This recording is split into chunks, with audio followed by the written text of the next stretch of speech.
peut jeûner autant pour chasser ces obstacles qui seront là. Alléluia. Ah oui, frère. Il y a des choses pour que tu puisses les acquérir ici en Suisse. Il faut que tu sois en règle, administrativement parlant. Si tu n'es pas en règle, tu ne pourras pas accéder à ces choses-là.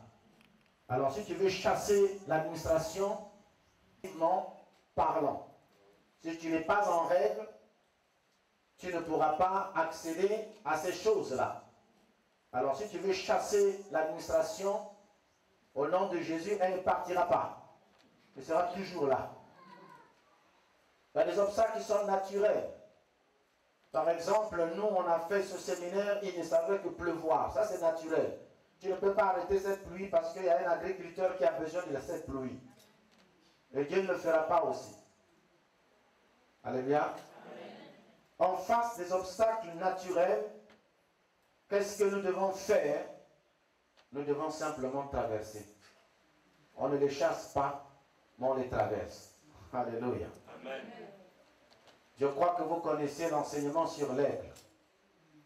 Lorsqu'il voit une tempête qui est un phénomène naturel, l'aigle ne chasse pas la tempête. Non plus, il ne fuit pas la tempête. Mais l'aigle rentre dans la tempête, mais dans le sens contraire. Dans une direction contraire. Quand la tempête souffle de la gauche vers la droite, alors l'aigle va de la droite vers la gauche. C'est dans une loi physique, lorsque une force qui est au-dessus de l'autre rencontre celle qui est moins forte, c'est la forte force là qui soulève la plus petite. Donc vous voyez très bien que lorsque l'aigle rentre, qu'est-ce qu'il fait, l'aigle? Il ne bat plus ses ailes. Il se laisse seulement emporter par le vent de la tempête. Sachant que cette tempête va le soulever et il va se retrouver au-dessus des nuages. C'est comme quand vous rentrez dans un avion, au-dessus des nuages, c'est là que vous retrouvez le soleil. Et le soleil, ici, est l'image de Christ. Donc il arrive que certains problèmes, lorsque vous y entrez, ça va vous soulever pour que vous vous retrouvez au-dessus de ces problèmes dans une autre dimension de compréhension de notre Seigneur Jésus. Et cela change aussi la dimension de notre adoration. Car toute adoration qui provient des épreuves et des expériences est beaucoup plus profonde que celle qui est l'interprétation des chants écrits par quelqu'un d'autre. Alléluia. La profondeur de notre adoration est l'expression du témoignage des expériences que nous avons faites avec le Christ. Car seul quelqu'un qui a vécu des moments difficiles sait exprimer une grande adoration à l'égard de son Dieu.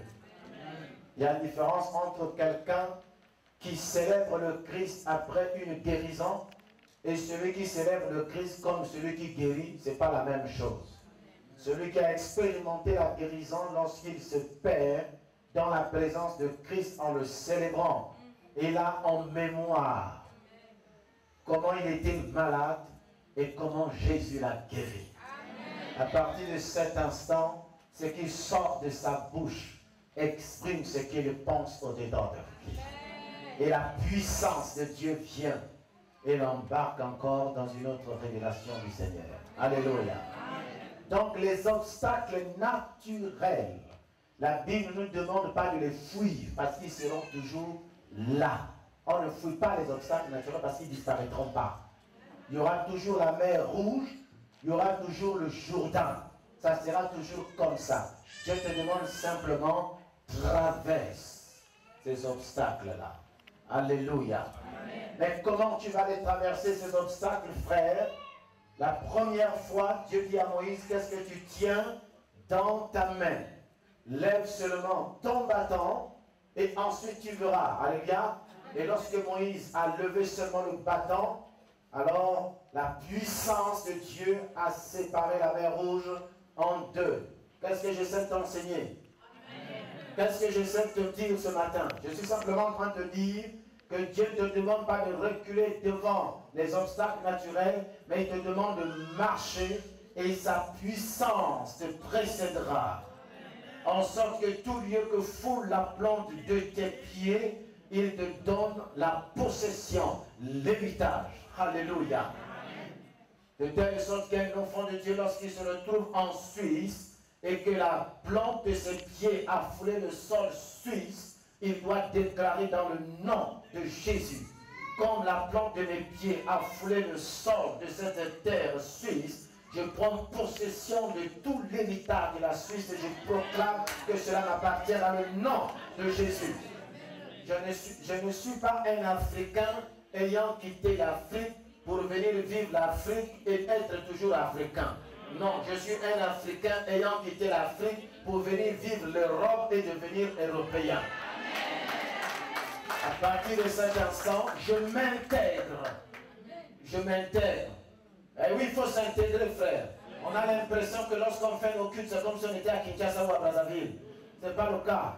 Nous devrions faire nos cultes en tenant compte du milieu dans lequel nous sommes. Il faut changer de mentalité. Il faut changer sa manière de s'exprimer. Alléluia. Sinon, vous chassez certaines personnes qui voudraient être avec vous. Vous avez des chansons en lingala, à la fin, ils deviennent dépaysés. Vous ne savez pas que la parole de Dieu dit que si j'entre quelque part et qu'on parle un langage que je ne comprends pas, vous devenez des barbares pour moi. Frères et sœurs, l'Église doit s'intégrer, le chrétien doit s'intégrer, le pasteur doit s'intégrer, tout le monde doit s'intégrer. La spiritualité n'exclut pas cela. La spiritualité ne veut pas dire que tu dois rester africain. La spiritualité veut dire la terre où Dieu te donne la possession. Vis en respectant les lois de ce pays dans lequel tu te trouves et c'est là que Dieu aussi te bénit. Alléluia. Comme certains chrétiens qui me disaient: non, pasteur, tu sais qu'en Europe, il y a des péchés qui ne sont pas des péchés. Je dis lesquels? Je dis par exemple, sauter le métro, ce n'est pas un péché. Le péché restera toujours le péché. Alléluia. Dis à ton frère: les obstacles naturels, il faut les traverser. Les obstacles naturels, il faut les traverser. On ne peut pas reculer devant ces obstacles. On ne fait pas aussi la politique de l'autruche. Alléluia. Les obstacles naturels, c'est un peu le caractère, c'est comme le caractère de ton mari. Le caractère de ta femme, c'est naturel. Tu ne peux pas. Tu l'as trouvé avec ce caractère. Il ne faut pas reculer. Il faut traverser ce caractère-là. Alléluia. Est-ce que je parle à quelqu'un pendant cette chanson? Il faut traverser ce caractère-là. Il y a des caractères naturels en nous. Il y a des choses qui sont naturelles en nous. On ne peut pas les enlever. Nous sommes comme ça. Il est comme ça. Donc toi, tu dois les traverser par la puissance de l'amour. Tu dois les traverser par le revêtement de la puissance surnaturelle, par ton témoignage vivant en Christ. Alléluia. Il arrive quelquefois lorsque j'essaie de monter dans... ce n'est pas le lieu de dire certaines choses. Ma femme dit: moi je refuse ça. Je refuse seulement. Quand tu es obligé de t'énerver, ça c'est ton problème. Et moi je reste calme. Tu vois? Et puis après je suis obligé aussi de me calmer. Donc si c'était une autre femme, il allait se mettre à me chasser. Toi esprit, je ne sais pas de qui. Attends, mais tu ne peux pas me chasser. Si je sors de ce corps-là, je meurs. Alléluia. Oui, parce qu'il y a des femmes comme ça, parce qu'ils ont tellement mal appris le combat spirituel qu'il va commencer à chasser le naturel dans son mari. Et dans 2 matins, son mari va mourir et elle va se mettre encore à pleurer. Mais tu as demandé à Dieu de le faire sortir de son corps. Ce n'est pas ça, frère. Le combat spirituel, ce n'est pas celui-là. Nous n'avons pas à lutter contre la chair et le sang. Nous n'avons pas à lutter contre les êtres humains, mais nous devons lutter contre les esprits mauvais. Les esprits mauvais, les esprits de méchants, les esprits de domination, les autorités, en revêtant toutes les armes que Dieu nous a données. Alléluia. Oh, que le Seigneur nous donne par son esprit la force de pouvoir traverser nos obstacles. Et l'obstacle naturel qui nous permet maintenant d'entrer dans notre bénédiction. Vous avez vu? Sortir et entrer. Et il faut d'abord sortir pour entrer. Il faut d'abord sortir certaines choses pour entrer dans certaines bénédictions. Et pour entrer, de l'autre côté, il ne s'agissait plus de soulever le bâton. Mais il fallait que les sacrificateurs qui portaient l'arche puissent entrer dans le Jourdain et poser leurs pieds. Je ne sais pas si vous comprenez. Il n'y a que la présence de Christ qui peut chasser ce qui est naturel. La présence de Jésus-Christ. C'est-à-dire lorsque tu amènes la présence de Jésus-Christ dans ta vie, la présence de Jésus-Christ dans ton foyer, la présence de Jésus-Christ là où tu travailles, c'est cette présence de Christ qui fera en sorte que tout obstacle naturel puisse s'écarter de ton chemin. La Bible dit que c'est lui qui aplanit les montagnes et c'est lui aussi qui comble les vallées. Amen. Donc la mer Rouge peut nous empêcher de sortir et le Jourdain peut nous empêcher de rentrer. Pour vaincre donc ces obstacles qui sont des obstacles naturels, nous devons au contraire nous appuyer sur le Christ à travers le bâton que Moïse tenait dans sa main et en portant l'arche de l'alliance sur nos épaules, c'est-à-dire notre connaissance de la personne de Christ. Nous avons aussi ce qu'on appellerait les obstacles spirituels, c'est-à-dire à la sortie des enfants d'Israël, ils ont dû faire face à Pharaon et avec son armée. Et chacun de nous aussi, avant de rentrer dans le Christ, nous étions tous les esclaves, les captifs de Satan avec son armée. Et à ce niveau-là, ce n'est pas nous qui devons combattre. Je ne sais pas si je me fais comprendre. Tu ne peux pas forcer quelqu'un à se convertir. Ne force pas tes parents de se convertir. Ça, c'est l'œuvre exclusive de Dieu, le Père, par son esprit. Alléluia. C'est pourquoi il dit à Moïse, c'est par ma main forte, par ma main puissante, que je vais délivrer mon peuple pour le conduire dans un pays où coule le lait et le miel. Alléluia. Donc par ma main puissante, toi ce que tu peux faire, c'est de prier afin que la main puissante de Dieu se manifeste dans la vie de tes parents, de ton mari, de ta femme, de tes enfants, la main puissante de Dieu. Comment tu dois prier pour que la main puissante de Dieu vienne? Il faudrait d'abord que tu prennes connaissance de la réalité spirituelle de la personne. Savez-vous que Dieu n'a pas envoyé Moïse en vain? C'est parce que Moïse avait vécu dans le palais de Pharaon. Donc il connaissait Pharaon également.